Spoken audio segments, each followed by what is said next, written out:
Hey guys, Scripture here with another video, and apparently there's a civil war going on at Lucasfilm that's been going on for some time between Kathleen Kennedy and Dave Filoni. This is according to, not really Den of Nerds. He has other sources. I think he's espousing that this is probably accurate. But anyways, let's just see what he has to say and who these rumors are coming from, and we'll go from there. Shall we get into the Star Wars news here, ladies and gentlemen? Oh, this one's kind of spicy. Let me attempt to report this in a very clean way. Remove as much of my bias as I possibly can and tell you what's going on and tell you what I've heard. And then I will then get into my opinion on this, right? Why am I even talking about this at all? Well, it has to do with Joanna Robinson, who you should be familiar with if you're a member of this community. Joanna Robinson, I believe she used to work at Variety, but we know her mostly from her incredible book called The Reign of Marvel Studios. It's a great book, has a ton of great sourced information, and Joanna has been ahead of a lot of things, including the pivot to Doctor Doom after Kang, which we also explored on these streams and in our videos. Okay, I want to find out who this woman is. I know nothing about this person. Okay, Joanna Robinson, podcaster at The Ringer. Or at Ringer. Okay, so she wrote this book, Reign of Marvel Studios. Andor has seriously, I'm not kidding, changed the way I'm living my life under this administration. You know, I've talked about this before, for all the talk from Gilroy that he wasn't trying to have an impact on the current political climate, the media has sure jumped into that. Boy, have they ever. Podcaster and cultural critic for The Ringer, appearing on several shows, including The Ringerverse, covering all things fandom. Okay, and she wrote for Vanity Fair. She seems to be quite positive about, like Last of Us. People are really angry about the ending to The Last of Us Season 2, but she seems to be fairly positive. I don't know, she just seems like whatever, a mainstream media person. I don't know enough about her to go full-blown shill, but she's looking shilly from what I'm looking at. Wrote for Vanity Fair. There's a very high probability this is a shill. Okay. So Joanna Robinson is a somebody. She absolutely has great sources. I think she's a pretty good writer, too. So she was on a podcast recently, and she had spoke about something she heard with regards to Andor and Dave Filoni. And I believe she frames this in somewhat of a negative way. And I've seen a lot of other people frame this in a negative way as well. But let me just tell you what she said, and I'll tell you what I've heard, and then I'll give you my opinion. So what Joanna said was that she had heard that Dave Filoni was a gatekeeper at Star Wars, and he was actually really, as opposed to the perception you get of him on stage when he's all smiles, a big cutthroat behind the scenes and very protective of the Star Wars brand. I think she described him as somewhat of a wall. Does anyone believe that?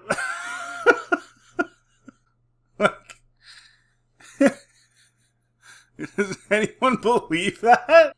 I mean, I guess you could argue, yeah, he is a wall, but the wall is not a good wall. It's allowing a lot of nonsense into this IP. So, I mean, yeah, sure, he could be. And he could be a real nasty piece of work behind the scenes. I wouldn't put it past him. I think most people in Hollywood are pretty crappy. And I've heard lots of stories about what goes on sets and different people and the way people act. So I wouldn't be surprised at all if that was the case, but I mean, okay. That other projects had to pass through or around or over. We know from reporting from Harloff that Dave came in and changed Acolyte a bunch. He cut that shit up. So he's talking about Christian Harloff. Oh yeah, this guy. Director of Development at Collider. Yeah, I've probably seen like one of this dude's videos. Let me know in the comment section. I don't know. I don't know what Schmoes know is. Fandango, like whatever. I don't know. Is he a shill? I don't know. Oh, he's this guy. He's not this guy, but he's done stuff. He's part of this group of people with, what's this guy's name again? Yeah, Roka. Is that who he's? See, the Google kind of lumps him in with a lot of the other shills, but let's just see. Because again, I'm not going to pretend that I know who this person is, because I don't. Well, I don't know. Whatever. He has a YouTube channel. He does whatever. Okay. Changed it all around. And this was an example of him asserting that CCO power, the potentially co-president power that he's... Okay, so he's essentially saying that Joanna Robinson and Christian Harloff are kind of confirming, or she's confirming what Harloff has said, that Filoni went in and changed a whole bunch of stuff in the Acolyte. Filoni's the gatekeeper. So, but here's the question you have to ask yourself. If you believe this, what did he gatekeep there? Because are we suggesting that that the Acolyte was even more lore-breaking and even worse than what they did, and he came in and fixed stuff to make it less lore-breaking and less pooping on the prequels? Is that what we're saying? Because how could it have been worse than that? So my take is, if that's the case that he was going in there, he was the one advocating for this garbage that's in it. But what Joanna had said, just getting back specifically to what she said, Tony Gilroy was protected from Dave by Kathy. She somewhat explicitly explains that Dave did not like what was going on with Andor. Just like Dave doesn't like a lot of what goes on with other people's Star Wars projects. Although Dave didn't necessarily have all the power during Andor Season 1, he definitely has a lot of power now. And the way Joanna said it was because of Tony Gilroy's close relationship with Kathleen Kennedy, Tony Gilroy, in all of his creative decisions, which probably is the sexual assault, all of his decisions were protected by Kathy against Dave's purview. Maybe. Maybe, but if Dave made Andor, it would have sucked too. Like, that's the thing. There's a civil war between sucky people. Yeah, whether that's true or not means nothing to me. There is more to this, but I mean, at the end of the day, Kathleen Kennedy is the head of Lucasfilm. And Kathleen Kennedy, yeah, she picks people and says, go do whatever you want. When she picked Leslie Headland, she told her to go tell your story. And so Leslie Headland made an allegory about her childhood and her sister and the fact that, you know, she had issues because she's LGBT or whatever with her family. I mean, what did Dave go and change in the Acolyte that he didn't like? Like what was it? I don't know, because it sucked. And there's some other stuff about Filoni. We'll go back and look at some stuff. I don't know. I don't know. I don't really buy this. This, to me, corroborates the report from Harloff that Dave came in and cut Acolyte completely apart and changed it. And from what I've heard, Acolyte was going to be way darker. It was going to shit on Anakin's legacy way more. Okay, but how do you do that? How do you do that way more? I don't see how that's even possible. Within the context of the characters, the twins, everything, like how? How are you going to do that? Give me a comment in the comment section how you could possibly have crapped on Anakin's legacy worse. Like, for me, it didn't even bother me that much because it was so over the top and silly and dumb that I don't even consider it anything. I just think it's a stupid show that's probably just going to fade into oblivion and never be remembered again. But what they did really ticked off a lot of people because of the whole, like, making the twins through the Force thing. But that doesn't make them the chosen one. It doesn't really change his arc that much to me. I just thought it was super lame and super corny and just a really crappy show. Of course, I reviewed it. But a lot of people got really mad about that, and, you know, understandably. But again, what was Headland planning on doing that would have made it worse? I'd love to know. Now, on the flip side of this, there could be a level of truth to it in the sense that The Acolyte took 4 years to make, over 4 years from the time it was announced. And it wasn't even very long, and there wasn't really that much going on. There was a few different locations. It wasn't that extensive of a show, so I don't really understand why it took so long to make. But then if they're going back and redoing stuff and there's issues and problems, then maybe that is true to an extent. But all of this goes back to this whole disorganization thing. Like, if Leslie Headland submits a script for a show, wouldn't Dave, as the creative guy, see that and be like, don't do that before they even start shooting? Wouldn't that be kind of how it would work? Or is it just these showrunners just start doing stuff and then they just completely change stuff constantly and there's no organization? That's what it seems like to me. And there's always going to be a certain level of changes, but it feels like to me they're constantly fiddling around. Was going to do some wild shit. We already don't like Acolyte. It was already goobly glob. It was already kind of, stepping on the line of canon a little bit. From what I understand, it was going to be way fucking worse. And Dave came in and cut that thing completely apart and made it different. this brings a couple of things to mind to me. Number one, do you guys remember the comments that Gilroy made over the past couple of weeks about how journalists and fans were trying to drive a wedge between Filoni, Kathy, and Gilroy? Do you remember those comments? I think within the context of this new reporting, those are pretty interesting because he knew exactly what he was doing when he said that. So he's essentially saying that people like Robinson and Harloff are trying to drive a wedge between them. So, I mean, there's got to be a little bit of, I mean, there's smoke, right? There's some smoke here, so there's got to be a little bit of fire. But again, I think the extent of it is probably not that big. But again, I don't know, because Kathleen Kennedy runs a really, really crappy organization, you know, and I've heard lots of rumors that she's just awful behind the scenes. And that's something, like, people have to understand is the ego levels are incredible. The thing that makes Star Wars unique is George came in with not a lot of pedigree, not a lot of clout, not a lot of ego when he made the original Star Wars. And in fact, he got rejected by just about everybody. And then essentially their independent film. Now, has George's ego potentially grown? Maybe. Yeah, I guess. But at least he did it himself. He didn't get handed anything, right? He did it himself. And so I think it's likely his ego's probably fairly in check compared to somebody like Dave, for example, who was handed the role, and somebody like Gilroy, who was handed the position to do this show. I mean, obviously, these, you know, Gilroy's accomplished. He's done other things. I'm not suggesting he's some bum or something, but there's ego in Hollywood, a lot of it, with people. I mean, look at Pedro Pascal. It's just like the ego level is insane. And Kathleen Kennedy's the same way. She's got a lot of pride, a lot of ego. It's all about legacy. It's all about me. It's all about how I look, right? That's how these people operate. So this could have some truth. This makes me think of comments from Dave from 2 years ago, where on stage at Star Wars Celebration, he offhandedly said, "Sometimes I ask Kathy, why do you greenlight the Star Wars projects that you greenlight?" It was a super offhanded comment that not a lot of people picked up on, but I was like, whoa, what's that mean? This makes me think of recent comments from the past few weeks of Dave in Tokyo talking about how the legacy of George Lucas was so important to him. He damn near came to tears talking about how it was important for him to fight for the legacy of what George said Star Wars was. Except he didn't do that. He didn't do that. Like, he's been a big part of all of it for the whole time. Maybe just maybe, you know, Kathy said you're having no say over Andor, but he's been involved in every other thing, and maybe that bugged him. Maybe that pissed him off, right?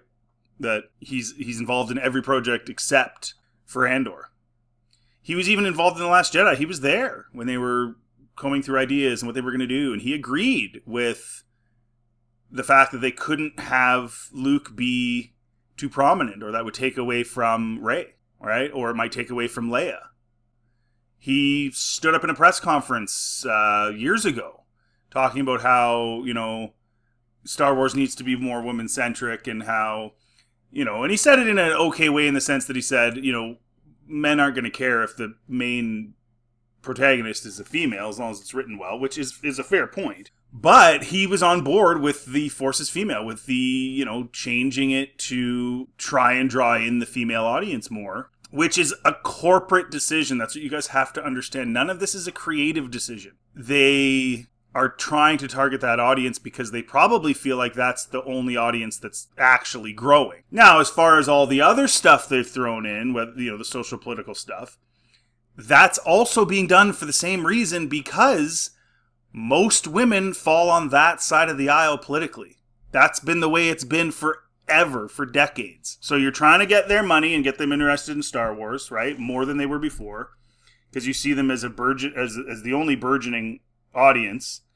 And then you bring in the social political stuff that they agree with. That's all a strategy. And I do think that Kathleen Kennedy, timing-wise, came in with that, you know, corporatism attitude, but at the same time, you know, she was always the underling to all of these powerful Hollywood executives and men, and now's her chance, and we're going to make the forces female. I think the ideology of the corporate money side and her own personal thing kind of merged. That's my opinion, but Now, that takes us all then to the reporting that I had several weeks ago about the creative overhaul and the civil war behind the scenes at Lucasfilm. Man, it must have been about a month ago now.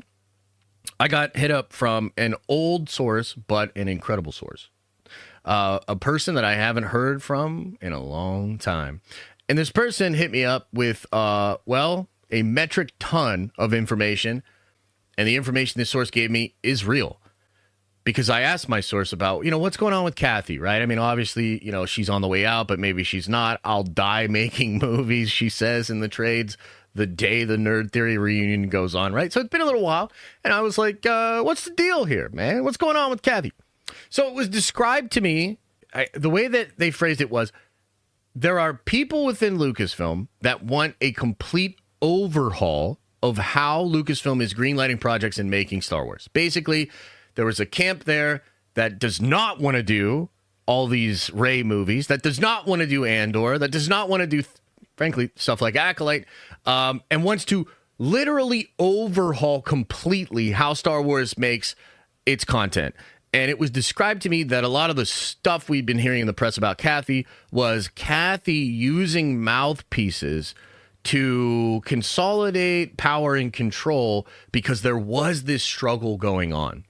And I think now with these comments here, I think it's pretty obvious that this conflict is Dave Filoni on one side wanting to revamp Star Wars so that it lines up more closely with what George would have done, and Kathleen Kennedy, who wants to do two things. Number one, she wants to protect her own legacy by not making it seem like they're now just going to go away from everything that she did. But also, obviously, Kathy has stood up for different visions and different things within Star Wars, right? hold on a sec. You're saying that there's a camp that doesn't want to do any more Rey movies and doesn't want to do, and they want to overhaul, and you think it's Filoni and I guess potentially Favreau. Buddy, Filoni was in on the sequel trilogy. He was all in on Rey. When I talked earlier about how he was talking about Luke and Leia and stuff, that was in reference to The Last Jedi. So he was in on all of it. So I don't see how that makes any sense. I mean, I guess I could say, yeah, okay, that makes sense that they're sick of her greenlighting all these dumb projects. But what it sounds like to me is the only project they're mad that she greenlit was Andor, and that potentially she said, you have to stay away, and that made them mad. Because again, Filoni has been in on everything. And even in this video, he's saying that he went down and changed things in the Acolyte. And yeah, well, he's still, what came out still came out, and it was awful. That's not George Lucas Star Wars. So it looks to me like this is just Kathy said, Tony, do whatever you want, change things, do whatever. I'm not going to let anybody else bother you. And that bothered Dave Filoni. That's what this sounds like to me. And that's all this is. Because again, Dave's been in on all of the trash that they've been putting out and will continue to put out. Remember when they shoehorned Mandalorian going to visit Luke Skywalker in Book of Boba Fett for 2 episodes, which I still say, to this day, I believe that those were the first 2 episodes of Mando Season 3 that were complete, and Boba Fett, they knew it wasn't well received, and they shoehorned those in there with Luke to get the viewers. Because it made absolutely no sense. It had nothing to do with Boba Fett at all. It was just the weirdest thing ever. But anyway, that's just my opinion.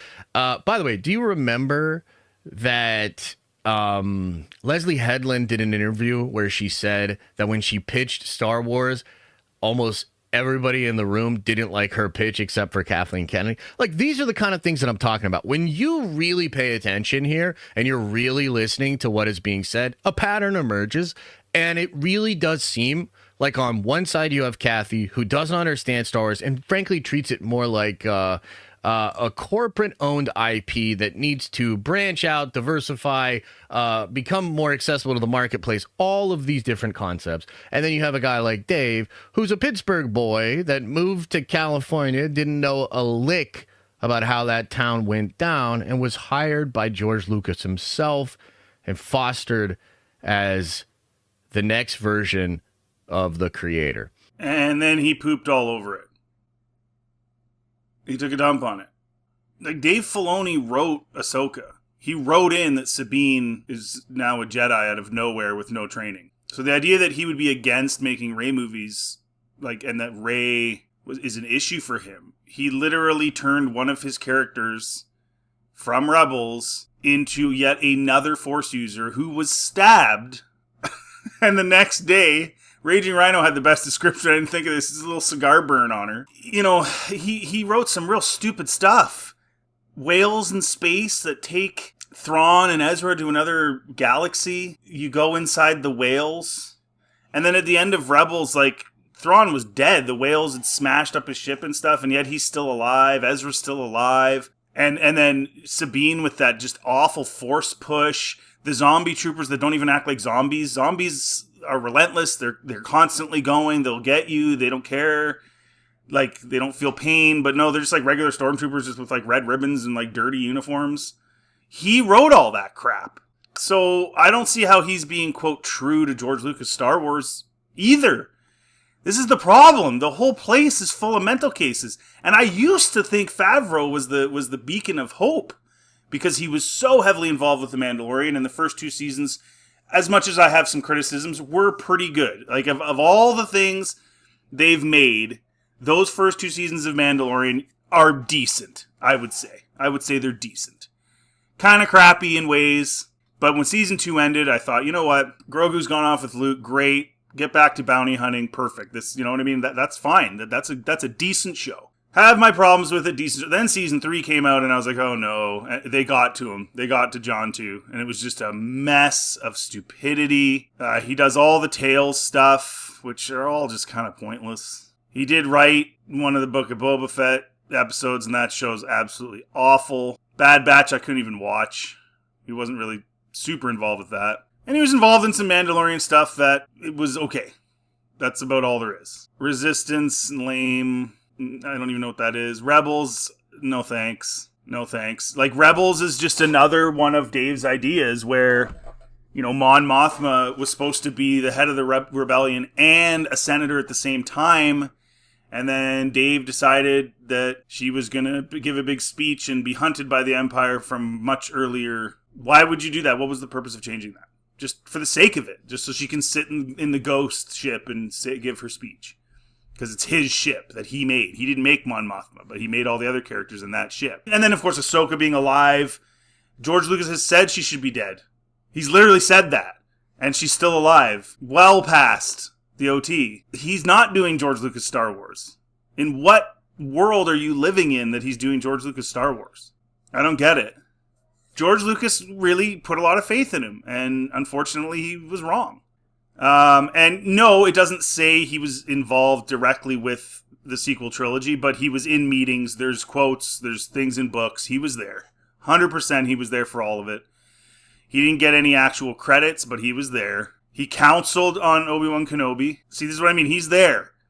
And the fact that they actually gave credit here means he was quite in there. And that show is awful and lore-breaking and breaks the basic. George said they fight on Mustafar, they fight on the Death Star. It's in all the old material, all the old books, all the old encyclopedias. They did not ever fight again, but that's another lore breaker. So this, like, Dave's the good guy and Kathy's the bad guy stuff is nonsense. He sucks too. They all suck. And John was good and he sucks too now. And maybe he just threw in the towel after they fired Gina. You know, I think he was really hoping to just do that show instead, the Rangers show. Maybe that's what happened. And he just said, screw it, I'll collect a paycheck then. I'll do whatever you idiots want me to do. Maybe that's what he did, but he still did it. You might like Andor. In fact, you might not like Dave Filoni. And I think that, especially online, there does seem to be that kind of attitude. And I think there's a lot of people that don't love perhaps the more for a child, you know, mythic adventure. I want to say... No, that's not what it is. That's not what it is at all. It's we don't want the world between worlds now where there's time travel and Dave can just do whatever he wants. And he can write nonsense that's stupid. That's what we don't want. That basically opened the door. He can do anything now. He can change anything at any time because he's not a good writer. That's why. It's nothing to do with it being childish. There's lots of childish stuff in Star Wars. In the OT too, there's childish stuff. Not a lot of it, but there is. Not sophisticated, but it's just a different kind of sophistication. But, like, I would grant you that, Yeah, Andor is a more sophisticated show, right? And George's stuff is more like a fairy tale. I agree that George's stuff is more like a fantasy, a fairy tale. That's very true. But Andor is false sophistication.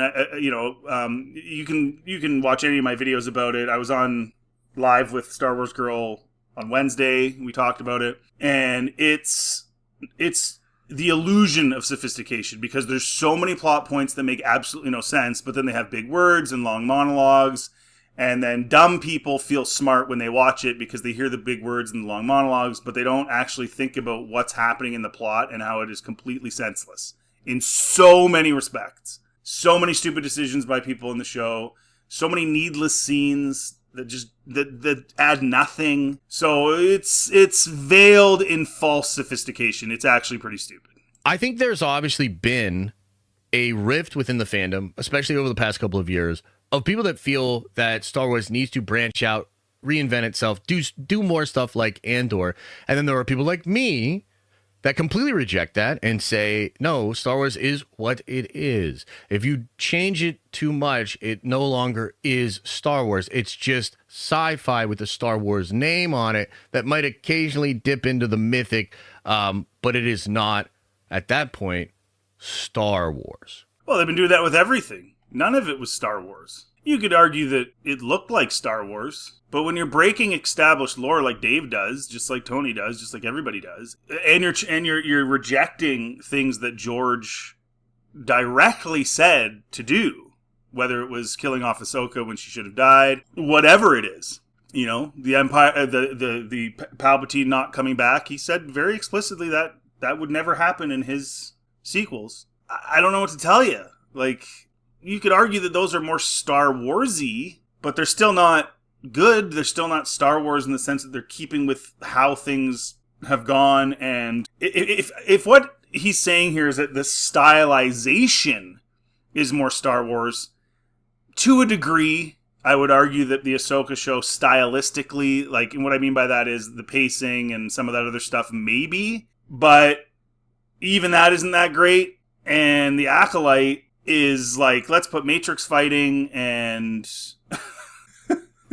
that one guy just kills himself for no reason. Like, and then you finally see the flashback, and you're like, what did he have to feel guilty for? It's just, anyways, I guess he's saying stylistically it's more Star Wars-y when Dave's involved, but it isn't. And again, the only reason I bring up the Acolyte is because he did, because apparently Dave went in and changed a whole bunch of stuff. That means his fingers are in there.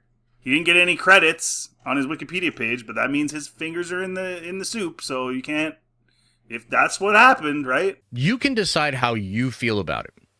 And you could say that you sort of reject Dave and you want more Andor stuff, right? And look, we could argue till the cows come home on how you feel about that, the different redeeming qualities of both types of stories. That's fine. That's your opinion. But I'll say two things. I'll say that, number one, there is no evidence that turning Star Wars into a more sophisticated brand has bared any real fruit. Andor cannot justify its own budget due to its viewership, due to its imprint in merchandising, all of these different things. Yeah, somebody made the comment that, Disney came out and said they've gotten $300 million in revenue from Andor. This was, 2 weeks after the season 2 came out? And first of all, that's their numbers, so maybe, I don't know. And then on top of that, the show cost $650, probably $8 with marketing. So they'd have to actually make a profit, they'd have to make a bill. Are they going to make $700 million off of the last few episodes? I don't think so.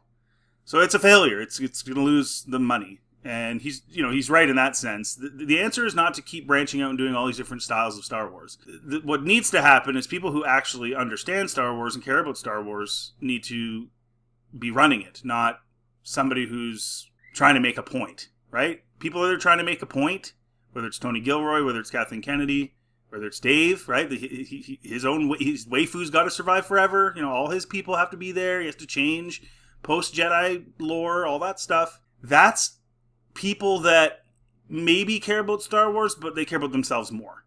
We need somebody in there with absolutely no ego, not trying to impress anybody except for the fans and the lore and the style and George.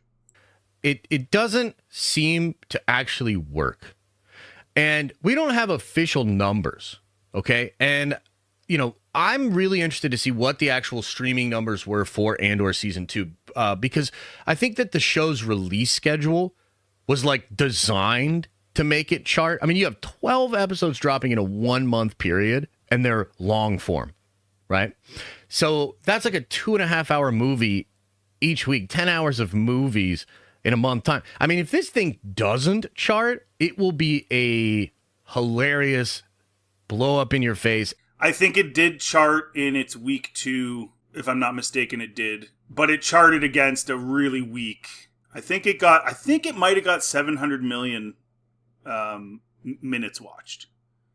I think. But then when you factor in how long the episodes are, that equates to not a ton of viewers. I know after the first week, because it didn't chart, it had to be lower than the 10th place, which means it was at maximum 2 million people watched it, which is really, really bad, actually, for a Star Wars show. They're all bad. These are Star Wars shows. We're like, oh, Ahsoka, Ahsoka did pretty good now, look. And it's like, no, but just because the other ones did worse, it still did bad. It's a Star Wars show. It should be peak. It should be top of the charts every week. I mean, I don't know. I guess if you weren't around for, the first 6 movies or whatever, you wouldn't understand the hype, but that's pretty terrible. But yeah, I'm almost positive it charted, and it was in 3rd place or something. But again, the competition, there was a lot of shows ending. So there was nothing, not a lot new had come out in the last couple weeks, right? Usually seasons are ending, late April, early May. So that helped it. Probably another reason they came out with it at that time, right? Even Ahsoka's numbers, which at the time, the whole thing with Ahsoka is so funny, because I think at the time we were like, oh, that's all that Ahsoka's doing. There hasn't been a show that hit Ahsoka numbers on Disney Plus since. Yeah, but it's still crap. The numbers are still bad, though. The only show that did even remotely half decent for Star Wars was Mando. Mando season 1 and 2, and then the Mando season 2 finale. And we all know why that did so well, right? Obviously with Luke in it. Comparably, Ahsoka was a smash fucking hit compared to everything they've done since.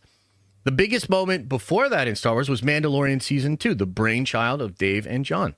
I would argue that it is self-evident that the right direction for Star Wars is more aligned with George's vision and therefore safer in the hands of Dave Filoni. Again, with the Dave Filoni stuff, I'm not going to keep repeating it. Dude, no. Everyone needs to go. Everything needs to be decanonized. Start over. You don't have to agree, but that's the take. I also think that because Andor is just the latest in the legacy line of Kathleen Kennedy, that's the thing that this report truly shows you, right? This was Kennedy's baby. Dave was like, I don't know about rape. Kath was, I love it. You know what I mean? This is her thing.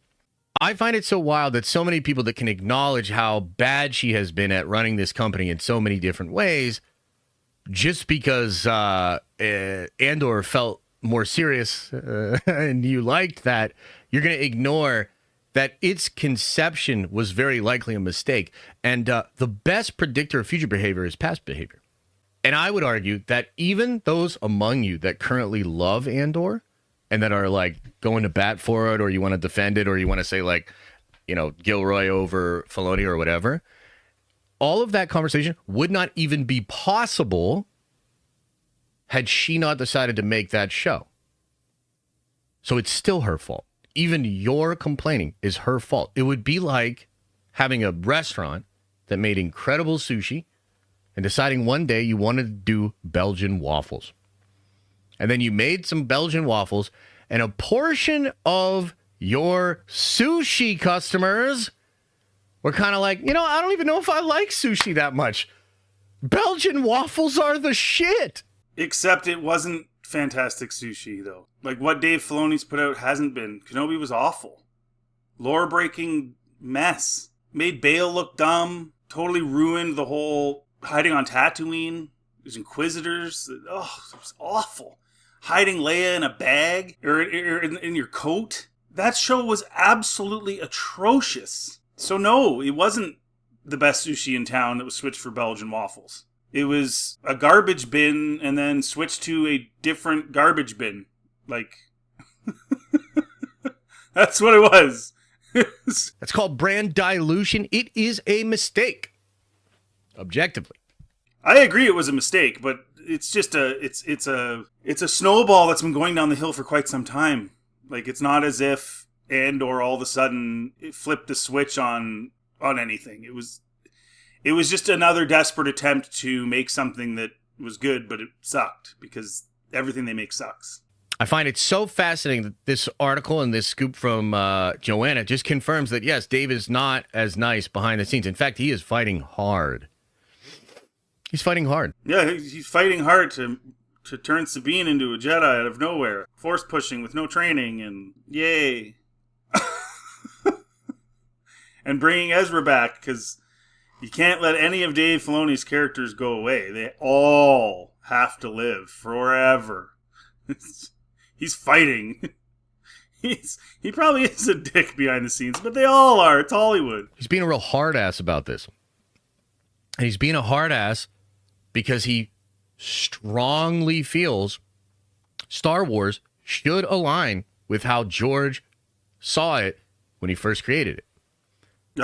Stop saying that. He's already proven that he doesn't care what George wants. He does what he wants.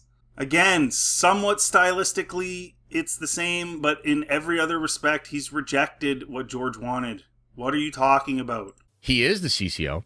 He will be co-president. The question now becomes, how much influence will Kathy have? Will the object failure of Andor, which is predicted by me, we don't know for sure, but is the object failure of Andor the final nail in the coffin of this civil war? We're going to find out. This story gives me personally so much hope. This guy is fighting in an environment of Hollywood people. He is not a Hollywood guy. Oh, yes, he is. None of these people start out as Hollywood people. I mean, I guess some of them are Nepos, true. But a lot of people start out outside of Hollywood, get there, and turn into Hollywood.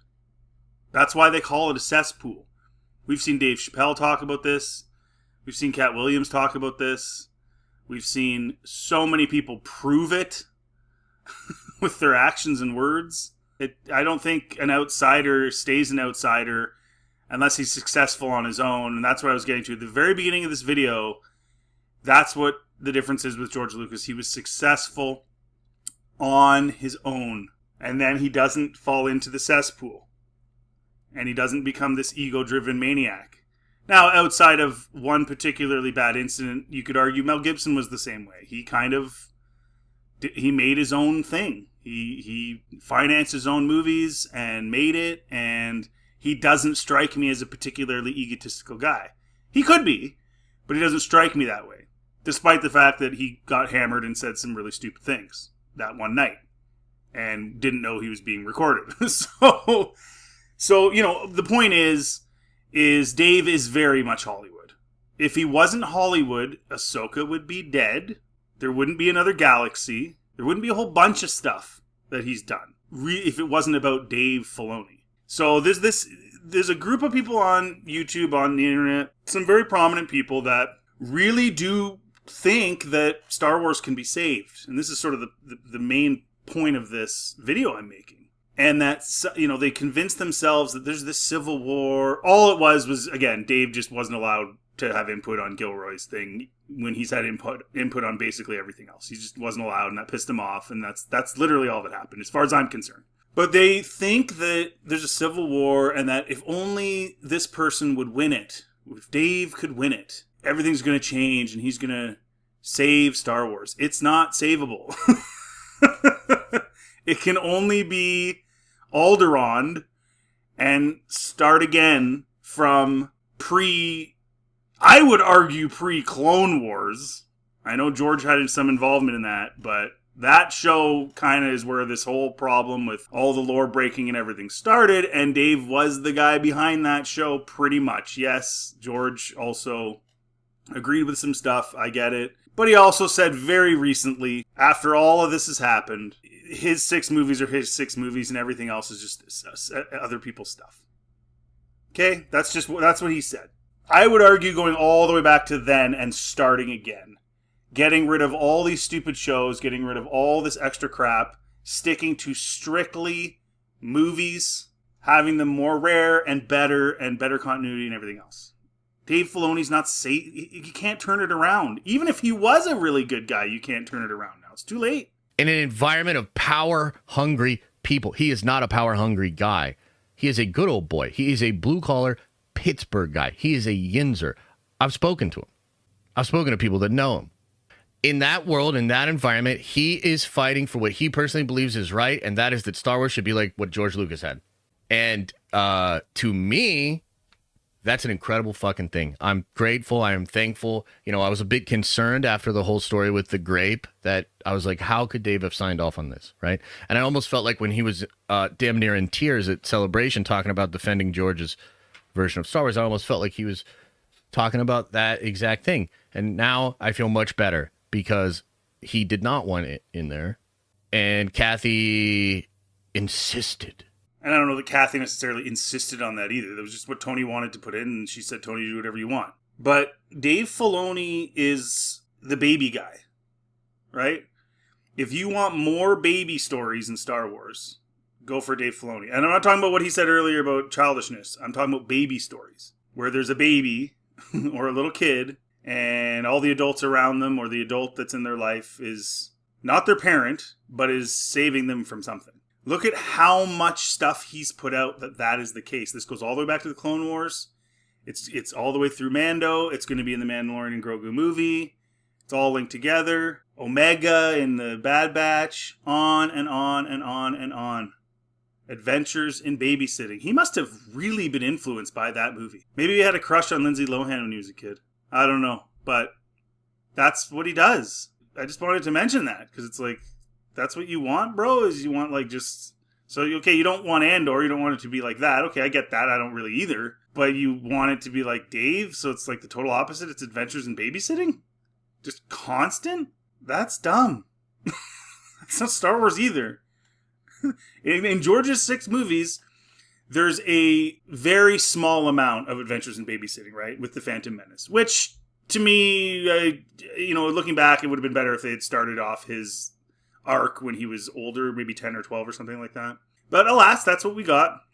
It has its goods and bads. He's a kid for that movie, but he's also pretty self-sufficient. He you know what I mean? Like, Qui-Gon's watching over him, but it's not like it's like over-the-top intense. Like, Anakin kind of goes off and does stuff and does the pod race and then, unfortunately, one of the things I don't like about the Phantom Menace is he goes and flukily happens to fly the starfighter into the right spot and shoot the right thing on the ship accidentally that blows up the Trade Federation ship. So there's things like that really bug me about it, but he wasn't being babysat like what Filoni does with Rhoda or with any of these kids. So that's what you want? You don't want Andor, but you want babysitting? That's your Star Wars. Okay, well, I mean, I guess if that's what you like, have at her, man. So that's the story. I tried to report as cleanly as I possibly can, guys. The reality is there is a conflict. The reality is there is a team that wants to revamp. There is a team that does not want to do what Kathy is doing. And then there's Kathy's plan with 16 Rey movies. So you decide. Again, I'll finish with this. Rey was discussed by everybody, including Dave. And they made the decision to girl boss Rey and no training and Mary Sue. And I don't know what to tell you. I mean, Dave never came out and said it shouldn't be that way, and so he was very pro what they did with Luke. That doesn't sound like a guy who's into Star Wars to me, and it doesn't sound like a guy who gives a crap about if there's Rey movies or not. I just think he was never asked a thing by Tony Gilroy. This is my belief of this, so it's like, quote, Civil War in the sense that it's not really. It's just basically they're overblowing that in every single situation, Dave gives input and people give him a shout and listen to what he has to say because he's, the George Lucas acolyte, even though he isn't. But in this case, Tony was like, no, bro, I'm not telling you nothing. You have no involvement in this. And that made Dave mad because Dave does have a lot of ego, and we know that because he didn't follow what George wanted and keeps bringing back his crappy characters no matter what happens to them. And even if the idea is to bring them back have to be totally ridiculous and dumb, he does it anyway. Yay! Anyways, guys, let me know in the comment section what you think. If you like this content, please like, subscribe, always helps the channel. Feel free to check anything else on my channel. Have yourselves a really good day.